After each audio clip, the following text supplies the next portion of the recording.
ప్రజలు సమస్యలతో ఇబ్బంది పడుతుంటే ప్రభుత్వం ఉత్సవాలు చేసుకోవడం దుర్మార్గమని సిపిఐ ఎంఎల్ ప్రజా పంథా పార్టీ సభ్యులు ఆరోపించారు.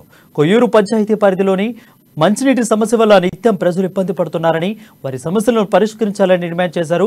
కనీసం రోజుకు సరిపడా తాగునీరు ఇవ్వడంలో పూర్తిగా అధికార యంత్రాంగం విఫలమైందని మండిపడ్డారు. తమ సమస్యకు పరిష్కారం లభించే వరకు ఆందోళనకు ఆపమని రహదారిపై మహిళలు కాలి బిందెలతో రాస్తారోకో నిర్వహించారు. దీంతో రోడ్డుపై పూర్తిగా ట్రాఫిక్ ఆగిపోయింది. విషయం తెలుసుకున్న చెర్ల మండల తహసీల్దార్ భరణిబాబు అక్కడకు చేరుకొని ప్రజలకు సరిపడా 20 ట్యాంకర్ల నీళ్లు సరఫరా చేస్తామని హామీ ఇవ్వడంతో ప్రజలు ధర్నా విరమించారు.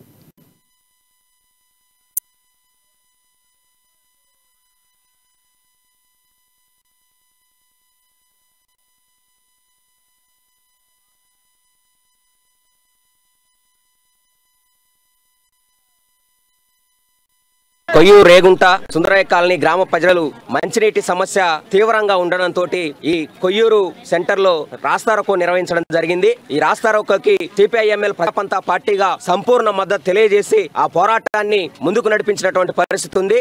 ఈ సందర్భంగా ఈ గ్రామస్తులు గత నెల 15 రోజుల బట్టి మంచినీళ్లు రాక తీవ్రమైనటువంటి ఇబ్బందులకు గురవుతా ఉన్నారు. వాస్తవానికి బట్టలు తుక్కోవడానికి నీళ్లు లేవు, గిన్నెలు తోముకోవడానికి నీళ్లు లేవు, స్నానం చేయడానికి నీళ్లు లేక తీవ్రమైనటువంటి ఇబ్బందులకు గురవుతా ఉన్నారు.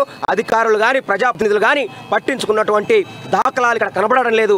నా పేరు కవిత అండి. కొయ్యూరు పంచాయతీ సర్పంచ్ గారిని. మిషన్ భరద స్కీమ్ వచ్చిన కాంచి అంతకు ముందు కూడా RWC మోటార్ తప్పించి ఇంకేం లేవు పంచాయతీలో. మిషన్ భరద వచ్చిన కాడ నుంచి ఆ సప్లై మాత్రమే ఉంది. బోర్స్ గానీ ఏ దేనికి పని లేదు. అప్పటి నుంచి ఇప్పటి వరకు మిషన్ భరద నీళ్లు గతంలో ఇంతకుముందు స్టార్టింగ్ లో 3 సంవత్సరాల నుంచి కూడా సమ్మర్ వచ్చినా గానీ మిగతా వర్షాకాలం వచ్చినా కూడా అవి రిపేర్స్ అని లేకపోతే కరెంట్ పవర్ కట్ అనేసి అని చెప్పి లీక్ వల్ల ఉన్న మిగతా జనాలకు పంపుల మీద ఆధారపడ్డారు. ఆ పంపులు కూడా కొట్టి కొయ్యూరు రేగుంట సుందరయ్య కాలనీ గ్రామ ప్రజలు మంచినీటి సమస్య తీవ్రంగా ఉండడంతో